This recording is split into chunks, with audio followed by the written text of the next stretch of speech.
Welcome है दोस्तों, आपका मेरे चैनल कोडिंग फन में। आज हम देखने वाले हैं कि हम HTML टेम्पलेट को रिएक्ट में कैसे कन्वर्ट कर सकते हैं। काफ़ी टाइम ऐसा होता है कि कंपनीज़ में हमें प्रीडिफाइंड रेडीमेड टेम्पलेट मिल जाते हैं ताकि CSS का और HTML का काम बच जाए, और फिर ऐसे टेम्पलेट्स को हमें रिएक्ट में कन्वर्ट करना होता है।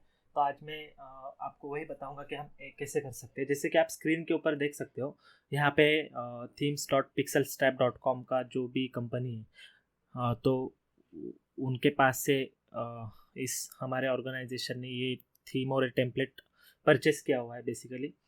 तो ये कुछ इस तरह से दिखता है। तो इसको अब हमें रिएक्ट जेएस में कन्वर्ट करना है, तो हम कैसे कर सकते हैं। तो इसी पर ये वीडियो है। आई होप आपको ये पसंद आएगा, आगे तक ज़रूर देखिएगा। तो ये रिएक्ट का क्रिएट रिएक्ट ऐप यूज़ करके जो CLI है, बेसिक एप्लीकेशन हमने बनाया हुआ है, जहाँ पे अभी तो कुछ नहीं, प्लेन एक टेक्स्ट है कमिंग सून। तो अब इसको हमें कुछ इस तरह से बनाना है। तो एक वीडियो में तो पॉसिबल नहीं है, तो आज हम सिर्फ हेडर पे काम करने वाले हैं, जो आपको टॉप का दिख रहा है, my account, hurt, login, register, और ये जो हेडर दिख रहा है जहाँ पे लोगो है बेसिकली और कुछ मेन्यू ऑप्शंस है। तो हम इस बस हेडर को ट्रांसफॉर्म करने का काम करने वाले इस वीडियो में। पॉसिबली मैं इसका सीरीज़ ही निकालूंगा जिसमें हम डिटेल में चीज़ें देखेंगे, लेकिन एक ब्रीफ ओवरव्यू मैं आपको इस वीडियो में दे दूंगा अभी फ़िलहाल। तो चलिए शुरू करते हैं। तो मैं आपको कोड पहले दिखा देता हूँ। तो कोड के अंदर यहाँ पे आप देख सकते हो परचेस किया हुआ टेम्पलेट का जो कोड है वो यहाँ पे प्रेजेंट है। और अगर ये मेन फ्रंट एंड का फाइल है जिसके अंदर से हम आज बस हेडर पे काम करने वाले हैं, बेसिकली हेडर को हम कन्वर्ट करेंगे रिएक्ट कंपोनेंट में। और पूरा फाइल अगर आप देखोगे तो ये ऑलमोस्ट 3500 लाइन का फाइल है। तो हाँ, एक वीडियो में तो जो पॉसिबल है नहीं, तो आज हम हेडर को कन्वर्ट करेंगे। तो चलिए शुरू करते हैं। इसके लिए मैंने क्या किया हुआ है, मैंने क्रिएट रिएक्ट ऐप का यूज़ करके एक ऐप बना लिया है और उसको रन कर रहा हूँ मैं बेसिकली। और आप देख सकते हो वो कुछ इस तरह से दिख रहा है फ़िलहाल, कमिंग सून। तो चलिए शुरू करते हैं हम अपने काम को। तो देखते हैं कैसे हम इसे कर सकते हैं। तो ये रही हमारे क्रिएट रिएक्ट ऐप की फ़ाइल और ये रहा टेम्पलेट। तो आज हमें हेडर कॉपी करना है बस। तो फर्स्ट ऑफ ऑल तो स्ट्रेट फॉरवर्ड में क्या करूँगा, हम कंपोनेंट स्ट्रक्चर बना लेते हैं। तो यहाँ पे है बेसिकली ये क्रिएट रिएक्ट आपको दे देता है। तो इसके अंदर मैंने असेट्स डाल लिए, जो भी असेट्स उस टेम्पलेट लाइब्रेरी ने प्रोवाइड किए थे, सारे असेट्स मैंने कॉपी कर लिए। असेट को छोड़ के बाकी कुछ कॉपी नहीं किया है। तो ये हमारा कंपोनेंट्स का फोल्डर होने वाला है। इसके अंदर और एक फोल्डर है कॉमन कंपोनेंट का, जो लगता ही है ऑलमोस्ट। तो यहाँ पे कंपोनेंट्स के अंदर आज हम हेडर पे काम कर रहे हैं, तो और एक फोल्डर क्रिएट करते हैं हेडर कंपोनेंट नाम का। ठीक है। अभी मोस्टली रिएक्ट का स्ट्रक्चर इस प्रोजेक्ट में मैं कुछ ऐसे रखने वाला हूँ कि हर कंपोनेंट से एसोसिएटेड उसका एक कंपोनेंट होगा जो नेसेसरी चीज़ें होती है। तो अभी हेडर में मल्टीपल कंपोनेंट आ सकते हैं, इसीलिए मैं और एक कंपोनेंट का फोल्डर यहाँ पे क्रिएट कर लेता हूँ। ठीक है।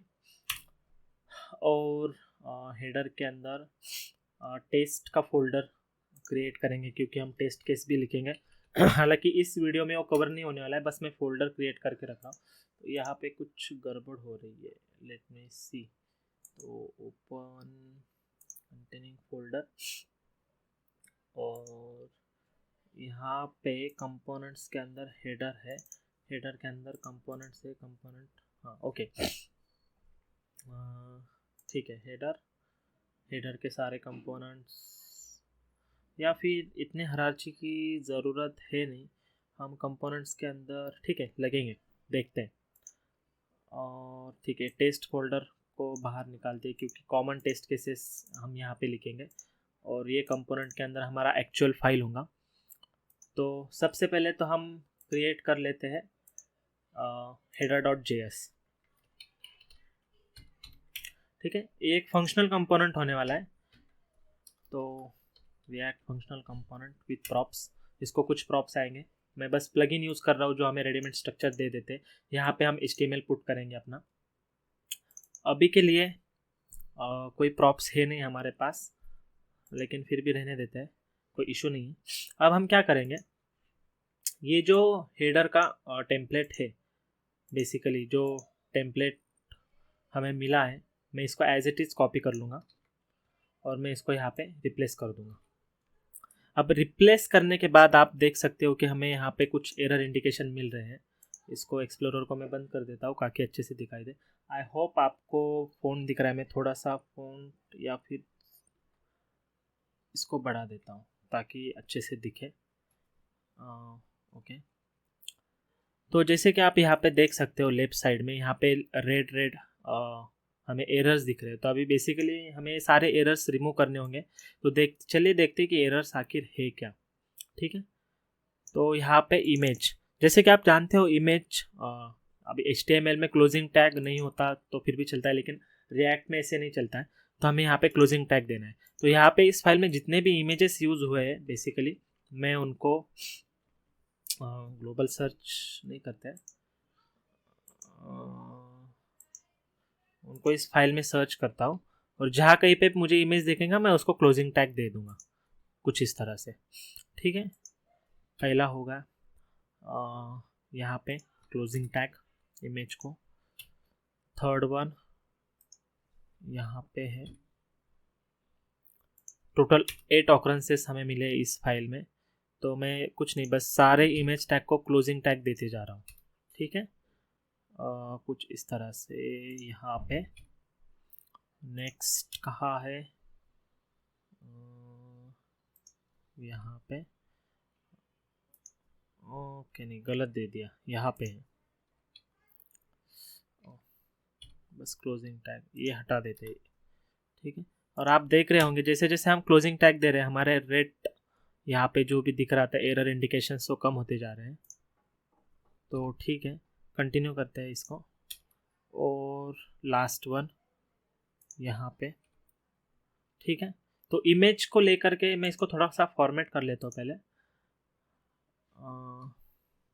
ठीक है, अब इमेज को लेके जो भी एरर थे टैग को लेकर के वो रिमूव हो चुके हैं। अब नेक्स्ट क्या है, तो नेक्स्ट है यहाँ पे UL। ओके, यहाँ पे कुछ गड़बड़। ओके, यहाँ पे डबल स्ट्रिंग में होना चाहिए कंटेंट, लेकिन ये डबल स्ट्रिंग में नहीं है। तो अभी के लिए हम इसको स्ट्रिंग डबल कोट में, सॉरी डबल कोट में नहीं था, डबल कोट दे दिया, एरर जा चुका है। यहाँ पे क्या एरर है, ओके यहाँ पे क्लोजिंग टैग बचा हुआ है एक, और ये हमने गलत दे दिया था। और एक एरर है यहाँ पे ऊपर इनपुट को। ओके, यहाँ पे हमें इनपुट को भी क्लोज करना पड़ेगा। तो जैसे कि आप देख सकते हो हमने इनपुट टैग क्लोज कर लिया है। अभी क्लोजिंग रिलेटेड एरर तो नहीं है, लेकिन अभी बाकी एरर्स आ चुके हैं। कि जैसे कि अगर इस पे होवर करते हैं तो ये क्या बता रहा है, the href attribute requires a valid value to be accessible. तो यहाँ पे हैश प्रोवाइड किया गया है एक्चुअली href के लिए। तो वो एक वैलिड एट्रीब्यूट नहीं है, बस यही एरर हमें यहाँ पे मिल रहा है। तो देखते हैं इसको हम कैसे रिजॉल्व कर सकते हैं। इसको सिंपली रिमूव भी कर दिया तो हमारा काम होने वाला है। और कुछ और टाइप के, और अभी तक UI पे हमें क्या दिख रहा है वो भी देख लेते हैं। इसको रिफ्रेश करेंगे तो नहीं, अभी तक कुछ दिखाई तो दे रहा नहीं। ऑब्वियसली नहीं दिखाई देगा क्योंकि हमने ये जो हेडर कंपोनेंट है इसको अभी तक इंपोर्ट नहीं किया हुआ है। ठीक है, तो चलिए इसको पहले इंपोर्ट कर लेते हैं ऐप फाइल में, यहाँ पे जहाँ पे हमने कमिंग सून लिख के रखा हुआ है हेडर। ठीक है, अभी हेडर कंपोनेंट तो आ चुका है हमारा। तो चलिए अभी देखते हैं कि हमें कुछ दिखाई दे रहा है क्या। ओके, कंटेंट तो रेंडर हो चुके हैं जैसे कि आप देख सकते हो, लेकिन यहाँ पे कोई भी स्टाइल अप्लाई हुई नहीं है। तो हमें जो भी स्टाइल्स फाइल्स असेट में रखी हुई है उसको कॉपी करना पड़ेगा बेसिकली। तो चलिए अब उनको कॉपी करते हैं और फिर हम आगे बढ़ेंगे। अभी यहाँ पे ये जो फाइल है HTML बेसिकली जहाँ से हमने अपना हेडर कंपोनेंट लिया हुआ है, यहाँ पे अगर आप देखोगे तो यहाँ पे स्टाइल्स प्रेजेंट है। तो हमको बस क्या करना है, हमको ये स्टाइल्स का और फॉन्ट का फाइल लेना है, कॉपी करना है और अपने यहाँ पे रिएक्ट ऐप में डाल देना है। तो मैं इनको कॉपी कर लेता हूँ। यहाँ पे थीम, बूटस्ट्रैप, थीमिफाई, एमिनेट, तरह तरह की डिफरेंट लाइब्रेरीज का यूज़ किया गया है। तो हम इनको कॉपी कर लेते हैं और अभी यहाँ पे कहाँ डालना है, तो हमारा जो मेन इंडेक्स फाइल है HTML का जो रेंडर होता है हम यहाँ पे इनको रख देते हैं। जो कि टाइटल के अंदर था मैं इनको यहाँ पे हेडर पार्ट में सारे लिंक्स को इंक्लूड कर देता हूँ। और एक काम हमें करना पड़ेगा। अभी ये तो हो गया, और इसी फाइल में बॉडी के अंदर नीचे बहुत सारे स्क्रिप्ट्स का इस्तेमाल हुआ है। जैसे कि अभी ये पर्टिकुलर चीज़, ये स्क्रिप्ट क्या कर रहा है, एक डायलॉग को ओपन कर रहा है, जो वेलकम डायलॉग आपने स्टार्टिंग में देखा था बस। और हम कुछ सर्च करेंगे तो ये वो सर्च ट्रिगर करेगा और सर्च क्लोज करेगा। तो अभी इसका ज़रूरत नहीं है, क्योंकि फंक्शनैलिटी तो मैं बाद में चेक करूँगा। क्योंकि पहले हमें क्या करना है, यूआई क्रिएट कर लेना है। जैसा यूआई हमें वहाँ पे दिख रहा है टेम्पलेट में, वैसा रिएक्ट में दिखना चाहिए। तो मैं स्क्रिप्ट टैग कॉपी कर लेता हूँ। ठीक है, यहाँ तक। इनको कॉपी करने के बाद सेम जैसे वहाँ पे बॉडी टैग में रखा हुआ था, यहाँ पे भी हम index.html के बॉडी टैग में इनको रख देंगे, यहाँ पे एंड में। तो स्क्रिप्ट्स लोड हो जाएंगी इसकी वजह से। अब देखते हैं हमें यूआई पे क्या देखने मिल रहा है। Okay cool. तो जैसे आप देख सकते हो हेडर रेंडर हो चुका है हमारा यहाँ पे, और ये ठीक वैसे ही दिख रहा है जैसे इस टेम्पलेट इंजन में दिख रहा है। बस वो अभी वर्क नहीं करेगा क्योंकि हमने पूरी चीज़ें कॉपी की नहीं है अभी तक, बस हेडर को कॉपी किया है। तो यहाँ पे हेडर दिख रहा है, ये फंक्शनल नहीं है। यहाँ पे हम कुछ क्लिक करेंगे तो कुछ होगा नहीं। और यहाँ पे अगर आप देखोगे तो स्टाइल थोड़ा सा गड़बड़ दिख रहा है, तो इस पर वर्क करना पड़ेगा। अगर कुछ स्टाइल मिसिंग है तो उसको लाना पड़ेगा। बाकी माय अकाउंट पे क्लिक करने के बाद लॉगिन रजिस्टर दिख रहा है। हार्ड पे क्लिक करने के बाद ये रेड कलर हो रहा है। और ये मेनू home, feature, shop, product, pages, blogs सारे दिख रहे हैं एज इट इज़ अगर आप चेक करोगे तो। हाँ, पोस्टर नहीं दिख रहा है क्योंकि हमने बस हेडर को इंपोर्ट किया है, तो बस हेडर यहाँ पे विजिबल है। अभी इतना करने के बाद ऐसा नहीं है कि हो चुका है, हमें कुछ और चीज़ें करनी पड़ेंगी। क्योंकि अगर आप यहाँ पे देखोगे तो कंसोल में ढेर सारी वार्निंग्स आ रही है, तो हम ऐसे वार्निंग को रख नहीं सकते, हमें वार्निंग्स को रिमूव करना पड़ेगा। ये कभी भी अच्छा होता है कि वार्निंग्स को रिमूव कर दिया जाए। तो यहाँ पे होवर करने के बाद हम देख सकते हैं कि एक्चुअल में एरर्स क्या है। तो इस ए टैग को लेकर के बहुत सारे एरर्स हमें दिख रहे हैं यहाँ पे अभी भी। तो इसको कैसे हम रिमूव कर सकते हैं, जब आप इस पर होवर करोगे तो ये एरर बताता है कि एरर क्या है एक्चुअली और उसको रिजॉल्व कैसे कर सकते हैं। तो यहाँ पे उसका लिंक है। तो जैसे हम लिंक पे क्लिक करेंगे, हमें उसका सोल्यूशन के लिए पेज ओपन हो जाता है। तो प्रॉब्लम का डिस्क्रिप्शन और उसका सोल्यूशन, ऐसा कुछ तरह से ये वीडियो है। तो चलिए पहले तो देख लेते हैं कि वो एरर है क्या, और उसके बाद उसका सोल्यूशन सोचते हैं। तो the href attribute requires a valid value to be accessible. हाँ, ये तो नॉर्मल वाला एरर है क्योंकि href के अंदर हम हैश प्रोवाइड कर रहे हैं। तो इन फ्यूचर में जब इस पर काम करूँगा ये हैश नहीं होने वाला है, बेसिकली लिंक रहेगा कौन से ना कौन से पेज का, मे बी शायद प्रोडक्ट पेज का लिंक रहने वाला है। तो अभी के लिए हम इसको इग्नोर कर सकते हैं। तो इसको मैं क्विक फिक्स कर देता हूँ, इस रूल को मैं डिसेबल कर दूंगा तो एरर हट जाएंगे। ठीक है, अब यहाँ पे काफ़ी सारे एरर हमारे जा चुके हैं, जैसे आप देख सकते हो। बस कुछ बचे, जो येलो मार्क यहाँ पे दिख रहा है आपको लेफ्ट हैंड साइड में, मैं यहाँ पे स्क्रॉल कर रहा हूँ, ये येलो मार्क्स पे हम जंप करके हम ये एरर्स अभी रिमूव करेंगे। अभी प्रॉप टाइप्स जो कि हमने यूज़ नहीं किया है, इसीलिए हमें प्रॉप टाइप के लिए एरर दिखा रहा है। तो अभी के लिए इसको मैं कमेंट कर देता हूँ। तो इसके बाद क्या बचता है यहाँ पे, anchor must have a content and the content must be accessible bye screen readers. तो स्क्रीन रीडर क्या होता है गाइस, बेसिकली कुछ इंजिन्स होते हैं जो एक आप उसको एक प्रोग्राम मान के चल सकते हैं, जो पूरा page top to bottom scan करता है और कहाँ पे क्या चीज़ है उसको रीड करता है, इसीलिए उसको स्क्रीन रीडर भी बोलते हैं। तो यहाँ पे एक रूल है जो नाइस टू हैव है एक्चुअली। तो anchor must have content and the content must be accessible bye screen reader. तो इसको कैसे सॉल्व कर सकते हैं हम, चलो देखते हैं। तो यहाँ पे हमें बस क्या करना है, इस लिंक पे क्लिक करना है तो ये पेज ओपन हो जाएगा। यहाँ पे इसका डिस्क्रिप्शन दिया हुआ है, या तो हम अपने रूल्स को अपडेट कर सकते हैं और हम ये रूल यहाँ से हटा सकते हैं, और अगर हमें रूल नहीं हटाना है तो हमें कोड में चेंज करना पड़ेगा। अब इन्होंने कोड में सजेस्ट किया हुआ है कि हम चेंज क्या कर सकते हैं। तो for the components option this string determines which JSX element always including anchor tag. तो हमें बेसिकली कॉमन कंपोनेंट क्रिएट करना है जो हमेशा एक एंकर टैग रिटर्न करेगा। Should be checked for having content, तो उसके अंदर कंटेंट हमेशा होना चाहिए, ये रूल ये डिफाइन करता है। This is good use case when you have wrapper component. That simply renders an a element. तो हमें क्या करना है बेसिकली, इस केस को सॉल्व करने के लिए एक रैपर कंपोनेंट लिखना पड़ेगा जो एंकर टैग के अराउंड रैपर होगा, और हम यहाँ पे ऑलवेज कंटेंट जो भी है चिल्ड्रन यहाँ पे भेज देंगे, तो ये इशू हमारा सॉल्व हो जाएगा। तो चलिए इसको सॉल्व करते देखते क्या कर सकते हैं। तो यहाँ पे कॉमन कंपोनेंट का फोल्डर मैंने लिखा हुआ है, ऑलरेडी क्रिएट किया हुआ है। तो इसी के अंदर हम और एक फोल्डर क्रिएट करते हैं, उसको नाम देते हैं एंकर। अभी इस एंकर के अंदर हमें और एक फोल्डर क्रिएट करना है जो बेसिकली टेस्ट का रहेगा। टेस्ट में अभी लिखने वाला हूँ नहीं। और एंकर के अंदर हमें लगेगा anchor.js जो हमारा एंकर को रिटर्न करेगा बेसिकली। टेस्ट में कुछ नहीं है, यहाँ पे anchor.js है। हमें रिएक्ट फंक्शनल कंपोनेंट लगेगा और इसको प्रॉप्स के अंदर मिलने वाला है चिल्ड्रन। जो भी चिल्ड्रन रहेगा वो ये रिटर्न करेगा बेसिकली सिंपली। और आप देख सकते हो यहाँ पे हमारे पास उसके लिए स्निपेट है, तो मैं इस स्निपेट को एज इट इज़ कॉपी कर रहा हूँ जो रिटर्न कर रहा है, और यहाँ पे पेस्ट कर देता हूँ ताकि हमारा टाइम भी बचे। अबे प्रॉप्स जो है इस कंपोनेंट को इनपुट आता है, तो प्रॉप्स इसको बोल देंगे। और ये डिस्ट्रक्चरिंग का सिंटैक्स यूज़ करूँगा मैं, और उसके अंदर से चिल्ड्रन को एक्सट्रैक्ट कर लूँगा, क्योंकि मुझे पसंद नहीं है हर समय प्रॉप्स को यूज़ करना, प्रॉप्स कीवर्ड को यूज़ करना रिपीटेशन हो जाता है। तो सिंपली अब मैं यहाँ पे चिल्ड्रन बोलूँगा, ये प्रॉप्स को मैं हटा दूँगा। ठीक है, इसको फॉर्मेट कर लेते हैं। फॉर्मेट डॉक्यूमेंट, ओके फॉर्मेट हो चुका है, जिसके अंदर हम जो भी प्रॉप्स इस एंकर टैग को भेजेंगे यहाँ पे आ जाएंगे, डिस्ट्रक्चर हो जाएंगे, और जो भी चिल्ड्रन भेजेंगे वो यहाँ से रिटर्न हो जाएगा। प्रॉप टाइप्स अभी के लिए मैं कमेंट कर देता हूँ, या फिर ठीक है हम यहाँ पे अभी चिल्ड्रन प्रॉप्स एक्सेस कर रहे हैं, तो हम चिल्ड्रन का प्रॉप्स टाइप लिख सकते हैं यहाँ पे।